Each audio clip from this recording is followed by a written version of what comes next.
Bismillahirrahmanirrahim.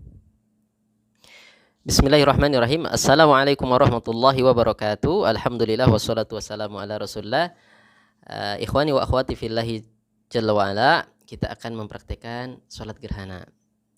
Sebelumnya ada sedikit catatan kecil. Yang pertama, sholat gerhana itu dilakukan ketika gerhana terjadi, dan sampai selesai. Jadi ketika ada seorang atau beberapa orang yang melihat gerhana dengan mata telanjang, kemudian cukuplah untuk membuktikan bahwa gerhana terjadi.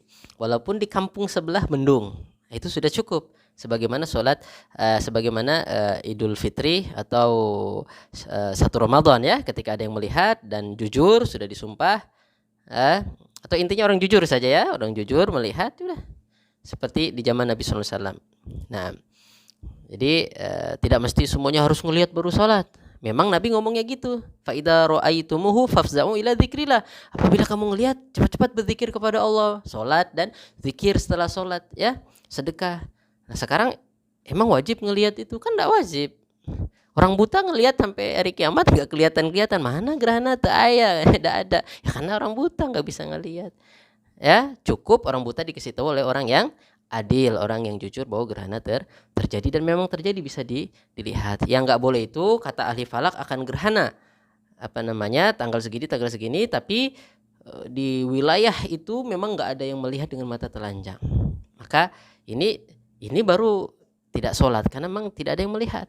Kalau sudah ada yang melihat, cuma terhalang mendung saja di kabupaten ini, di kabupaten sebelah nggak mendung, ya udah itu berarti bisa sholat ya.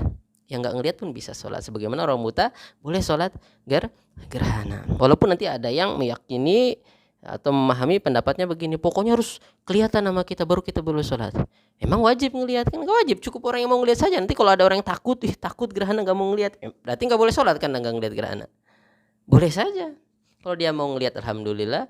Nggak ngelihat karena takut matanya nanti katakanlah apa begitu ya, rusak katanya kalau ngelihat gerhana, membahayakan. Akhirnya dia nggak ngelihat. Boleh sholat, dia nggak ngelihat gerhananya, boleh. Kenapa? Karena memang sudah terjadi, sudah ada yang melihat, orang melihat dengan normal, dengan mata telanjang. Oke ya, jadi itu. Kemudian catatan berikutnya, sholat gerhana dilakukan secara berjamaah ini afdol. Ini afdol menurut madhab Syafi'i dan Hambali. Afdol secara berjamaah, gerhana bulan, gerhana matahari. Oke, nanti kalau dalam madhab Malikiyah dan Hanafiyah, sholat gerhana matahari berjamaah afdol, tapi kalau gerhana bulan sholat sendiri-sendiri saja di rumah, itu afdolnya. Kalau gerhana bulan madhab Malikiyah dan Hanafiyah. Kemudian